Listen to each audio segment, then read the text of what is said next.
இந்த காரியத்தை சந்திக்க எனக்கு என்ன கிருபை தேவையோ, என்ன பலம் தேவையோ, அவன் அது அந்த டைம்ல கத்தர் எனக்கு தருவார். சிங்கத்தை சந்திக்கும் போது என்ன பலம் தேவையோ அதை கத்தர் தாவீதுக்கு கொடுத்தார். கரடியை சந்திக்க என்ன பலம் தேவையோ அதை கத்தர் தாவீதுக்கு கொடுத்தார்.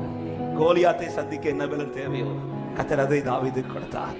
அதை முன்னமே கொடுத்தாரு கேட்டா தெரியாது. ஆனா அந்த டைம்ல இல்ல, சிங்கத்துக்கு ஒரு பலன் இருக்குது, கரடிக்கு ஒரு பலன் இருக்குது, கோலியாத்துக்கு ஒரு பலன் இருக்குது. ஆமென். ஒவ்வொன்றுக்கும் பலன் வித்தியாசம் இருக்கு. அப்போ அந்தந்த காரியத்துக்கு என்ன பலன், என்ன கிருபை தேவையோ அதை அந்த டைம்ல. நம்ம பிரச்சனை என்னன்னா முன்னமே கவலைப்பட தொடங்கிறோம். ஐயோ, இதை நான் எப்படி சந்திக்க போறேன், இதை நான் எப்படி பார்க்க போறேன்.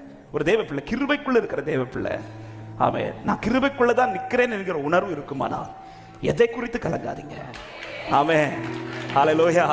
இந்த ஆண்டு எப்படி நடக்க போறீங்க இப்படி யாராவது கொஸ்டின் கேட்டா நீங்க உடனே ஐயோன்னு சொல்லி யோசிக்காதீங்க. இதுவரை எப்படி நடந்தீங்க? ஆமேனா, எப்படி நடந்தீங்க? கிருபை, அவ்வளவுதான். இதுவரை எப்படி நடந்தேன்? கிருபையில. இந்த ஆண்டு எப்படி நடக்க போறேன்? அவர் கிருபையில. ஹல்லேலூயா. ஆமென்.